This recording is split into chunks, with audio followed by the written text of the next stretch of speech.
Neste dia um bocado frio e com futebol, segundo me disseram. E eu acho que o retrato do país é o futebol a concorrer com o futuro. O problema é que quem ganha é o futebol. Hã? É o futuro a dizer. E portanto, enfim, vou chamar aqui ao nosso orador, que de facto é verdade. Costumamos ter muito mais gente, havia muito mais gente inscrita, mas enfim, seja como for, o tema é importante e os temas importantes são sempre discutidos por um número reduzido de pessoas. É curioso, não é? É por isso que nós temos tantos opinion makers. Já repararam que num país que era pelo menos 10 milhões, há pelo menos aí 50 que fazem opinião, que se chamam opinion makers, e são pagos para ter opinião sobre todas as coisas, todas as semanas, várias vezes por semana. Portanto, é natural. Nos falta ideias. Ora bem, a nossa conferência de hoje é um caso, já agora, para quem estou habituado a uma certa regularidade das sessões do ponto de encontro, eu acho que o sucesso das quintas-feiras, estou-me ali a meter com o arquiteto, é tão grande, o proprietário aqui deste espaço reservou para si as quintas-feiras. Se conseguir aproveitar as audiências que a gente tinha, ótimo.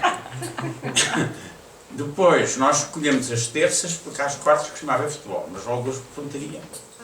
Futebol. Mas Portanto, no próximo posto é segunda-feira. os nossos, portanto, informações confidenciais não são... Muito bem, mas seja como for, antes de me dirigir ao orador, vejo com muito agrado a presença de algumas pessoas conhecidas. Faço uma menção especial ao Sena da Silva. É por razões que depois poderemos vir à baila na discussão. Porque ainda agora temos aqui a falar acerca do levantamento da energia do vento com um jornalista do instalador. Como é que ele está? Desapareceu? Ok. Ok, portanto, é interessante. Muito bem. O orador que temos hoje é um orador que eu conheço há muitos anos. O professor, o Dr. Lino Fernandes, que é licenciado no ISCEF. ISCEF. E ainda não era ISEC. Não era ISCEF. Mas o ISCEF, em 74, tinha uma classe tão revolucionária que a forma que o governo achou de dar a volta foi mudar-lhe o nome e partido. E assim nasceu o ISEG. O ISEG por um lado e o ISCTE por outro. Acontece que eu participei mais ou menos em todas essas cenas, porque já sou muito velho. E, portanto, já era participante ativo em todas essas transformações. Foram na altura em que o atual Presidente da República é Primeiro-Ministro. Não, mas sempre, uma vez contestado pelos alunos, desmaiou em plena sala de aula. Portanto, estava muito habituado a enfrentar situações adversas. Tinha acabado de chegar, mas enfim, como veem, estas características não são necessariamente... Ora bem, mas são formativas. O Dr. Lino Fernandes fez parte com o Dr. Félix Ribeiro, que faz parte do nosso Conselho Consultivo, tal e qual como o Lino Fernandes, de uma equipa muito importante de economistas, que foram agregados pelo engenheiro João Carvinho. O engenheiro João Carvinho, como sabem, é engenheiro civil, mas de vocação, sobretudo economista. Foi o meu colega no técnico e eu sempre achei que ele, em engenharia civil, não seria grande espingarda, mas que era, com certeza, a economia e, de facto, eu fiz exposição aguda. E durante muitos anos, esse era o GEBAI, o Grupo de Estudos de Economia e do Ambiente, eu não sei se ele fez do GEBAI, fez a primeira matriz de protótipo para Portugal e fizeram estudos fundamentais.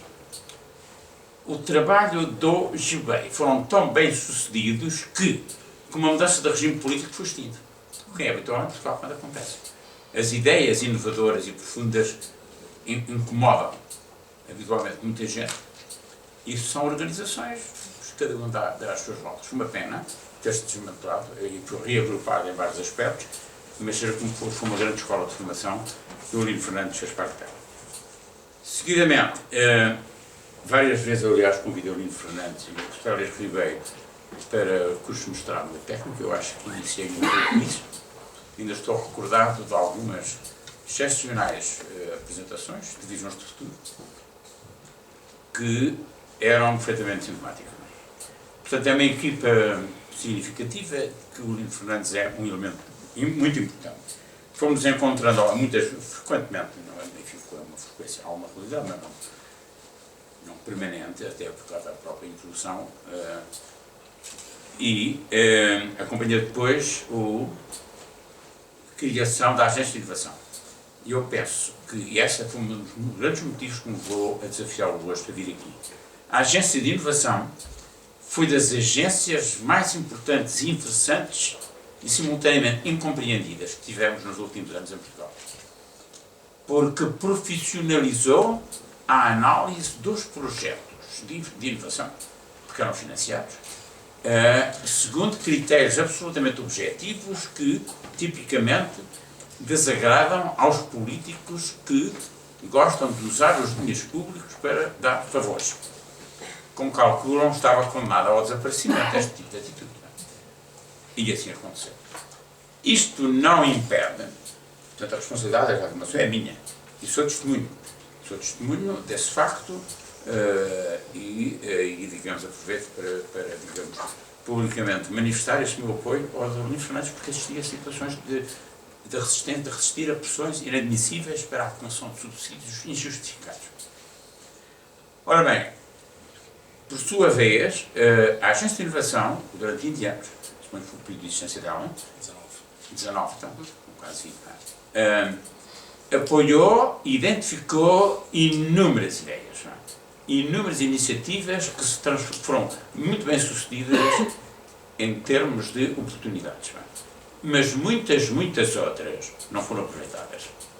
Já agora devo confessar que eu próprio presidi durante uns anos, não muitos anos, os últimos anos, um dos painéis, e fiquei com uma ideia do que é em Portugal, por um lado, aquilo que se faz passar por genial, que é uma autêntica burla, e aquilo que é verdadeiramente bom, que escapa à perspectiva política que habitualmente apoia. É curioso, eu tenho confrontado permanentemente em Portugal, há muitos anos, com este tipo de atitude. Habitualmente as grandes decisões são tomadas de ouvido pelos grandes títulos dos jornais, por sua vez, tipicamente vêm de fora. E muitas vezes considera-se muito simples o que é extremamente complicado. E inversamente.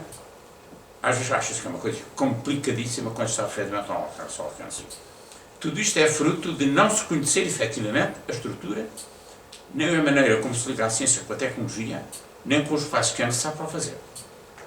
Ora bem, deste conjunto todo, que parece no fundo meio cá fazer a conferência, como é evidente, eu acho que a experiência do Dr. Nuno Fernandes é exemplar.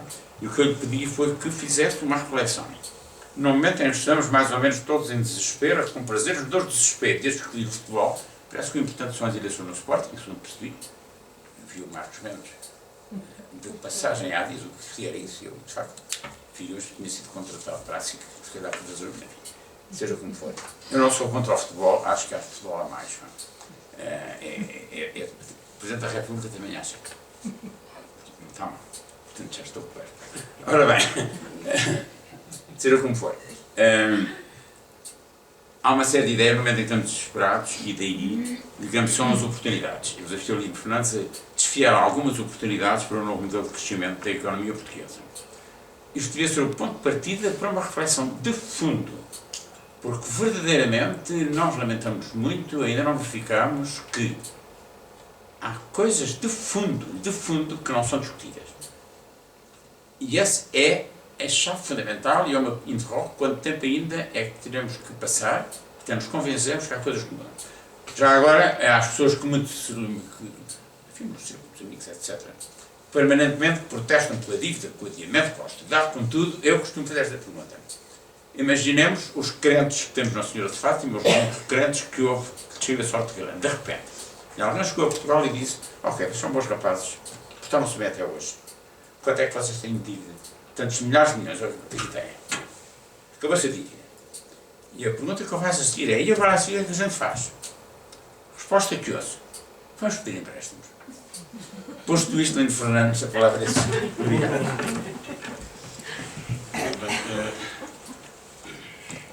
Em primeiro lugar, quero agradecer o convite do professor, que é uma pessoa que eu aprendi a estimar desde o início dos bancos da escola. Eu não andava no técnico, mas andava em economia, mas a fama do professor Delgado Domingos rapidamente chegava a outra escola. É uma pessoa que a gente sempre teve grande estima pelas posições que tomava.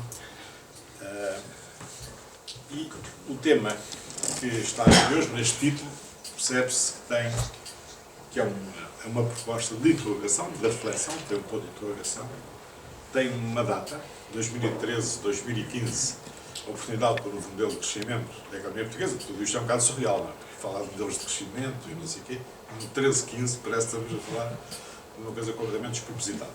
E é capaz de ser um tema despropositado. Mas eu penso que isto na história há períodos em que há encruzilhadas, quer dizer, isto é, há alturas em que se vira à esquerda, vira à direita, e depois, durante uns anos, anda-se por aquela estrada que se tomou. Há ocasiões em que se pode mudar, há outras em que não se pode. Eu penso que esta é uma ocasião em que se pode mudar, porque há circunstâncias que são propícias a essas opções, e há instrumentos, vai haver um novo QCA a partir do ano que vem. Portanto, se o país fizer certas opções, até tem meios novos para poder adaptar. Não é que eu acredito que esteja a acontecer, mas existe essa hipótese. E existem possibilidades que habitualmente não existem. E, além do mais, há uma crise que a gente tem que resolver. Há três coisas. Há uma necessidade e eu acho que há oportunidades. E é isso que eu venho aqui propor-vos para reflexão. Bem, a ideia de base disto é que, a ideia assim, em linguagem vulgar, é que nós estamos numa grave crise porque andámos a viver acima das nossas possibilidades, não é verdade? E basicamente porque tivemos subidas de salários e não sei o quê, acima da produtividade e da concorrência, não sei quais, e agora estamos a tentar ajustar os salários para vir viver ao nível das nossas fracas possibilidades. Portanto, isto é uma visão um bocadinho simplista das coisas. Não vou agora contestá-la, não é esse o nosso tema. Eu só venho chamar a atenção para uma outra parte desta realidade, que é o país, durante 3 décadas, 2 décadas e meia, investiu bastante. Investiu a todos os níveis, não só ao nível das coisas físicas, mas a todos os níveis o país investiu muito. E é esse o meu ponto de partida, é o que é que a gente faz com esse investimento. E de facto, não sei se lembram desta fotografia, desta imagem, que apareceu há uns anos, porque o Alqueva já estava a ser construído, depois parou, depois não sei o quê, alguém construiu esta frase, que eu não vou ter a vazar, se já leram. Mas isto o que significa, é um caso concreto, mas de facto o país estava muito carente de investimentos de infraestruturas. Quer dizer, o país tinha grandes deficiências nos sistemas de saneamento básico, transportes, portos, tudo o que quisessem. O país estava num esforço de guerra durante bastante tempo, portanto era natural que não houvesse dinheiro para tudo, e portanto eu lembro da autoestrada para o Porto começar a ser feita e da gente ir todos os anos mais um bocadinho, e portanto lembro perfeitamente que era uma epopeia aquele avanço da autoestrada para o Porto, e lembro de andar de carro a norte do Porto, de Braga, para cima e para baixo, eram coisas impensáveis. O tempo que se demorava a deslocar-se no meio daquelas filas de caminhonetes era uma coisa surreal, completamente surreal. Portanto, é natural que o país tivesse essa atitude. Pá, construam, quer dizer, não é? E, portanto, o país entrou numa fase de exagerado investimento em infraestruturas. Eu nem sei quem é que decidiu, alguém sabe, não sabemos. Não quer dizer que tenha tudo resolvido, quer dizer, falta investir em algumas coisas, mas, fundamentalmente, eu até fiz aqui uma listagem das áreas em que a gente investiu, para modernizar, investiu no sentido de físico, não é? Das infraestruturas básicas, investiu nos esportes, investiu na ciência, investiu na formação, investiu e conseguiu resultados, não é? E também há investimento cultural, não é? A atitude das pessoas, dos portugueses, depois do 25 de Abril, sobre os empresários, que é uma coisa importante, não é? Sobre a classe empreendedora, é uma coisa importante. Atualmente é pacífico, quer dizer, não há ninguém que tenha uma atitude, pelo contrário, o empreendedorismo é uma coisa bem vista socialmente, até desse ponto de vista, culturalmente, houve uma evolução. E as famílias também investiram. As famílias investiram na formação dos seus filhos de uma forma espantosa, porque, dado a situação de onde se vinha, né? Eu vi uma frase que era aquele senhor era doutorado e a avó dele era analfabeta. Quer dizer, é mais ou menos a velocidade em que a gente fez aqui a formação. Portanto, foi uma coisa muito rápida. O país, em 30 anos, era 2 portugueses em 3 viviam no campo e agora é o contrário, não é? 2 em 3 vivem em zonas urbanas, se bem que são zonas urbanas bastante dispersas, mas de qualquer modo o país mudou bastante e isso reflete uma coisa que foi um forte investimento. No entanto, e isto depois traduz para uma coisa que tem a ver com a crise, que é uma forte dívida externa, que em grande parte é o acumulado destes anos de investimentos infraestruturais. Estou aqui a meter também a formação e os hospitais e tudo isso, tudo isso é investimento, não é só investimento nas estradas. E o investimento infraestrutural tem uma característica, o retorno é muito lento, quer dizer, o retorno é, em geral, só se paga a prazos bastante longos, não é? E isso faz com que, neste momento, o nosso problema é conseguir rentabilizar esse investimento, mas esse investimento era necessário. Não vou agora discutir se eram preciso todas as autoestradas e os campos de futebol todos ou não, mas basicamente O país precisava dessas infraestruturas e é essas infraestruturas que possibilitam agora que o país possa crescer a ritmos diferentes e com uma outra qualidade. Claro que isto pressupõe que é preciso alargar os prazos de pagamento, não é? Porque quer dizer, ninguém consegue pagar a dívida em 10 anos, ou em 5 anos, são tudo coisas surreais. Não é? Quer dizer, rentabilizar a autoestrada para Bragança vai demorar, não sei, 30 anos, 40, não faço ideia. Eu acredito que sim, que ela vai ser rentabilizada e que é um investimento público que tinha que se fazer, mas, portanto, há aqui um problema do retorno ser muito lento neste tipo de investimentos e, por outro lado, haver um fantasma sobre a questão da capacidade de Portugal pagar a dívida, não é? Porque Portugal há muitos anos que parece que não cresce, não sei o quê e tal, há um fantasma sobre como é que agora Portugal, que investiu tanto e não cresceu, como é que vai crescer agora? Que agora é, não é? Portanto, há um bocado esse fantasma. De facto, não é bem verdade que a gente está estagnado desde os anos, princípio do ano de 2000, é mais como vem ali, comparado com a Alemanha, a partir de 2007. Eu não vou poder apontar, porque senão fico com um trocínio bom. Em princípio irei falar assim e suponho que conseguirão perceber. Depois, quando se compara Portugal e a Alemanha, portanto, isto tem a ver com a convergência, não é? É a partir daqui, desta altura, que a gente até aqui, isto é 2007. Portanto, o problema da convergência na Europa começa mais a partir de isto aqui, estamos aqui a falar em dólares, não é? Ou dólares como este aqui. Mas quando se põe Portugal e a Alemanha, o nosso problema é a relação à China e esses países, e o Brasil, a coisa, estão a ver, é uma divergência bastante maior, estamos aqui a falar das taxas de crescimento do PIB, não é? E, portanto, agora posso perguntar, mas se Portugal tem estes problemas de crescimento, o que é que, com os investimentos dos governos, porque é que agora a gente pode acreditar que vai conseguir crescer outras taxas, não é? E, portanto, o Sr. Ministro da Economia dirá, bem, vamos fazer uma grande luta contra a burocracia, portanto, eu acho que é uma interessante. E vamos reduzir os salários até os chineses virem cá investir, possivelmente, não sei, estou a fazer aqui um bocadinho de humor.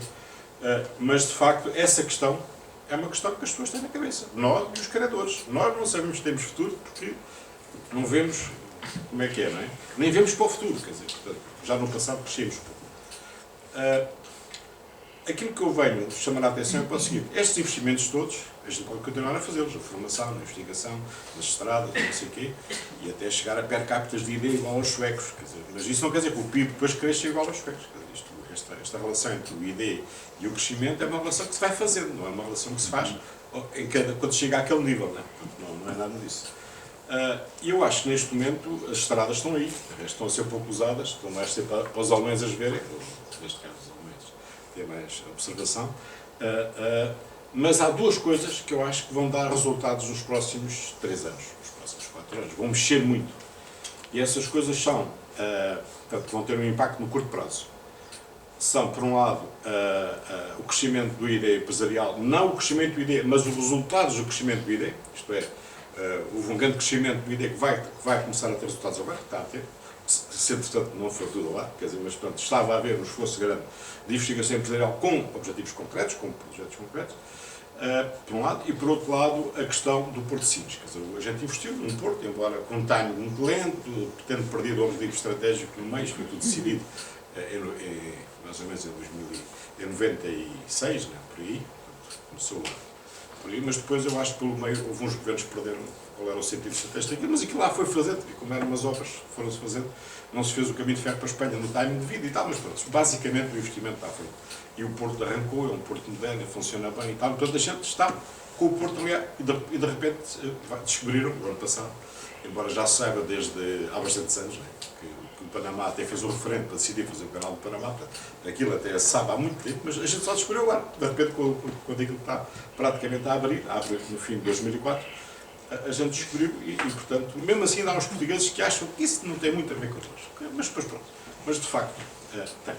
E portanto há dois investimentos infraestruturais que de repente vão dar resultados ao mesmo tempo, e uma coisa pode ter a ver com a outra, por isso é que eu digo, a gente tem aqui uma oportunidade para mudar de política. Mas podemos não querer, podemos apostar outra vez nos salários baratos, porque a gente já tem muita experiência de viver, de ser competitivos com salários baratos, e portanto podemos voltar atrás, há muita experiência aí, podem querer voltar atrás. Mas neste momento há a possibilidade, acho eu, de tentar mudar. Portanto, aquilo que eu acho que se tem que fazer é valorizar o investimento que já foi realizado. E portanto, e isso de resto vê-se num exemplo muito claro, que agora toda a gente fala. As exportações do azeite dispararam 40% e já valem mais de não sei quantos milhões de euros. Mais de 62% da produção nacional está no Alentejo. Imaginem um Alqueva. Bem, claro que isto demorou, a fazer o Alqueva demorou não sei quantos anos, já nem sei.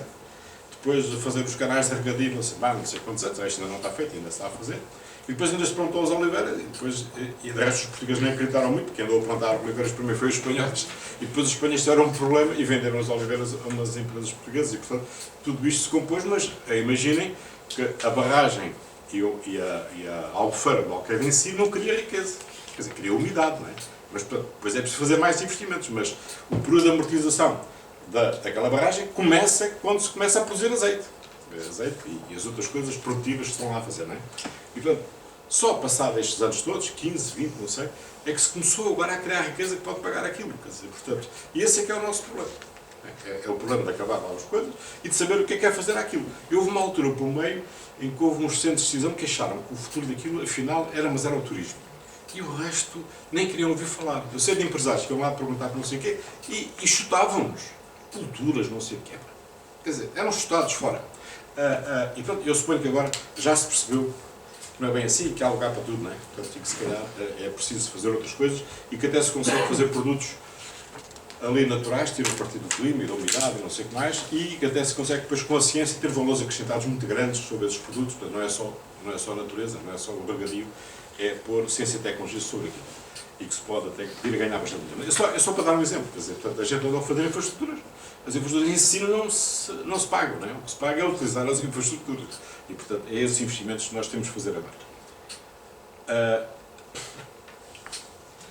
A primeira coisa que eu falei foi da ciência e da tecnologia em termos aplicados. Isto vai ser um bocado complicado,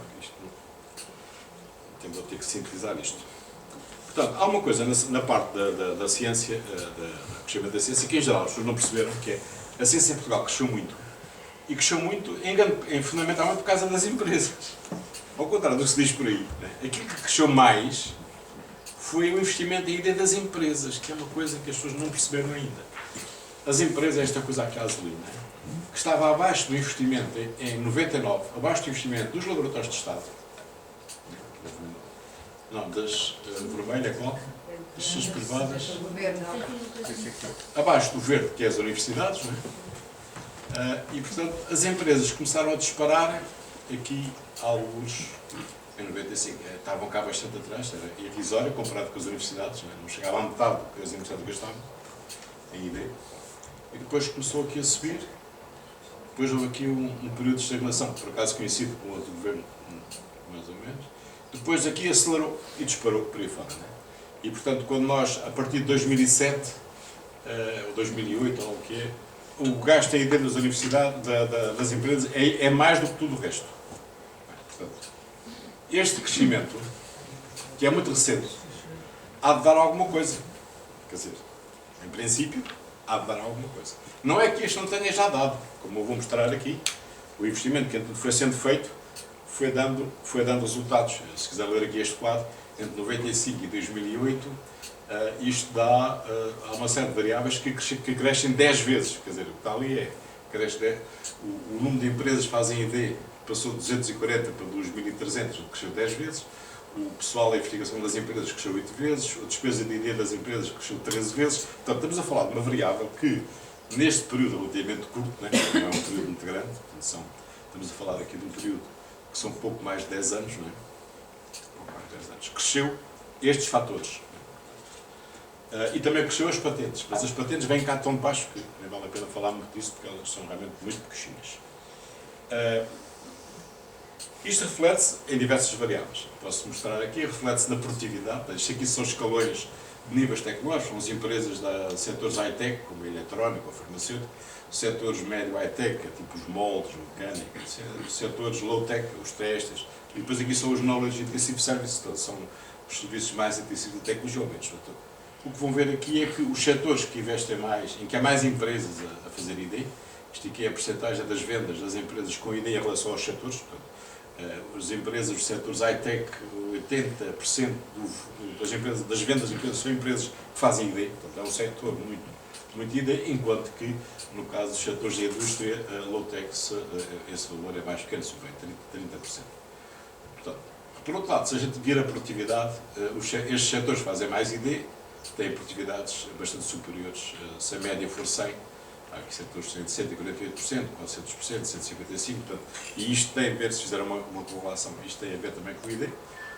Se virmos dentro de cada um dos setores, percebe-se que há um forte dualismo, isto é, o total das empresas, depois a produtividade relacionada com esta média, das empresas sem licenciados, das empresas com pelo menos um licenciado e das empresas que, além disso, fazem ID. Esta diferença é menor no caso dos setores high-tech, porque aí há mais moderno, é mais homogéneo, e, portanto, aí há menos diferença dentro do próprio setor.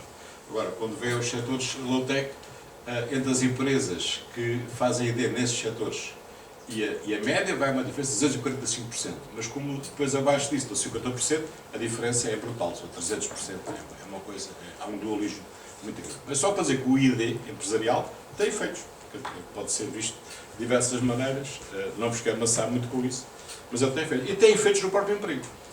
Eu fui trabalhar nos dados dos quadros pessoal do Ministério do Trabalho, que é um fecheiro exaustivo, tem tudo, mais ou menos, está lá tudo.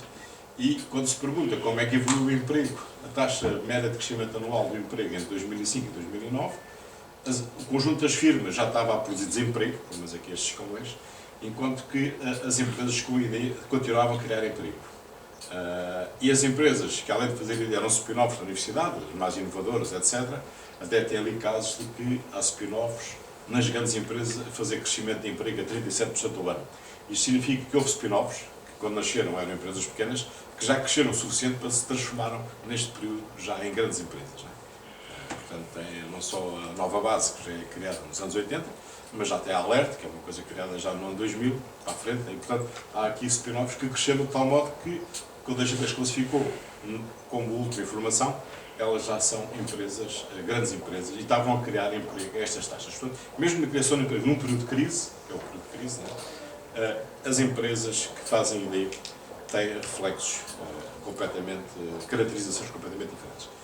Uma outra característica que eu penso que é importante destacar nas empresas que fazem ID apoiado pela agência, que neste caso são só as empresas apoiadas pela agência, isso resulta de um dos critérios da avaliação da agência, que é a agência, portanto, dava prioridade, tinha uma grelha de prioridades, e isso é mais ou menos consistente desde o início da agência, desde pelo menos quando eu na agência em 2006, em 96, que era ter critérios, e um dos, para ser inovador, como é evidente, os protagonistas serem capazes de fazer aquilo que se propunham fazer, o consórcio fazia sentido, e depois o que é que fazia? Nós dávamos prioridade a, se aquilo era inovação de processo, só de processo, ficava só na empresa que estava ali. Dávamos menos prioridade, enquanto se fosse inovação de produto, dávamos mais prioridade. E se o produto fosse um meio de produção, se fosse um bem de equipamento, um software, para as empresas, etc., dávamos ainda mais prioridade. Entre 0 e 5 variava esta pontuação. E isto reflete-se, de facto, no universo de produtos que saíram dali, portanto, e do tipo de projetos, não é? Portanto, a maioria dos projetos, agora estou aqui os setores, mas em média,